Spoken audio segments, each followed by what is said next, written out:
Chers amis, c'est mon plaisir de m'adresser à vous aujourd'hui au nom du Seigneur Jésus.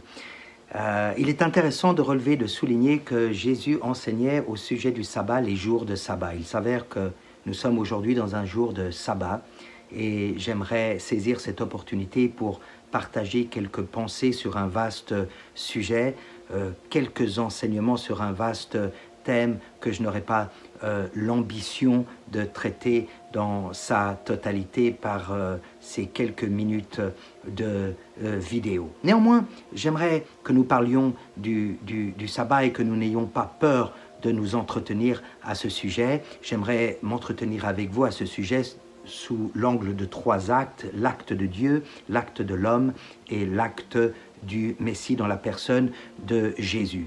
Ce que j'aimerais qu'on réalise, c'est que le sabbat a tout d'abord été acté par Dieu.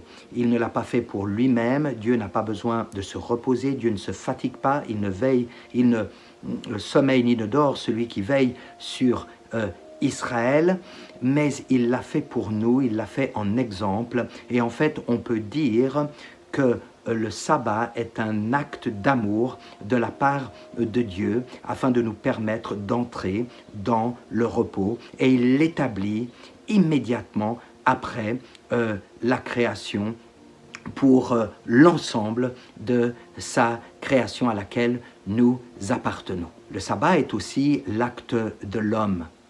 C'est un acte de la part de son corps, de son âme et de son esprit.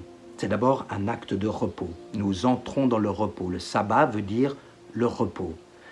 Lorsque nous sommes jeunes, nous ne ressentons pas forcément le besoin de nous reposer, mais alors que nous prenons de l'âge, nous nous réjouissons de savoir qu'il y a dans la semaine un jour de repos. Personne n'est contre un jour de repos.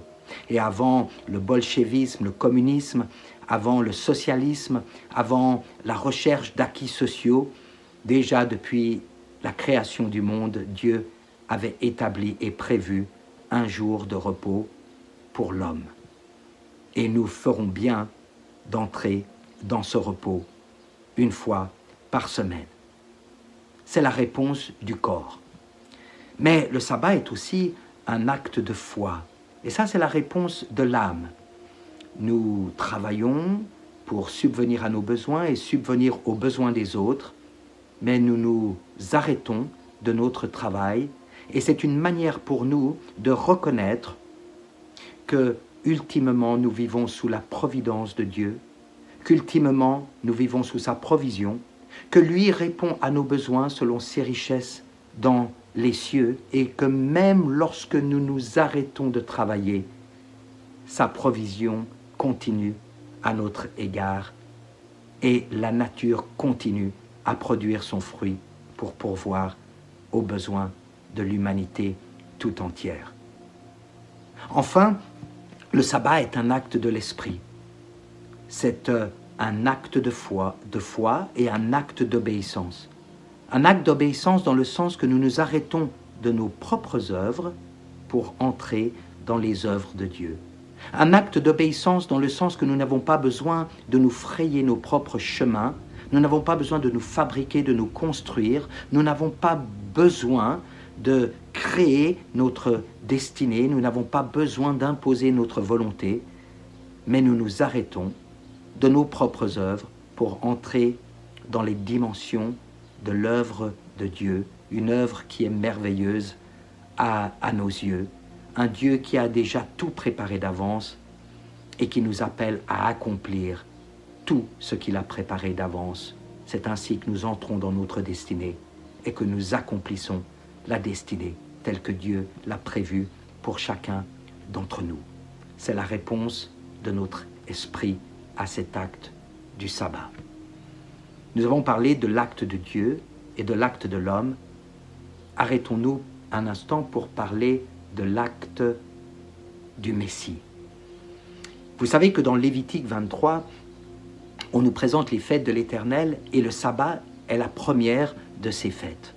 Et voilà que nous ne vivons plus sous l'ordre des Lévitiques, puisque maintenant nous sommes sous l'ordre de Melchisédek, qui est notre souverain sacrificateur. Nous savons que c'est le Messie, nous savons que c'est Jésus. Et Jésus Il est pleinement homme et pleinement Dieu. En tant que Dieu, il a acté le sabbat et il nous l'a donné en exemple. En tant qu'homme, il a acté le sabbat également et d'une certaine manière, entrer dans le repos. Entrer dans le repos du corps, de l'âme et de l'esprit par un acte de repos, un acte de foi et un acte d'obéissance.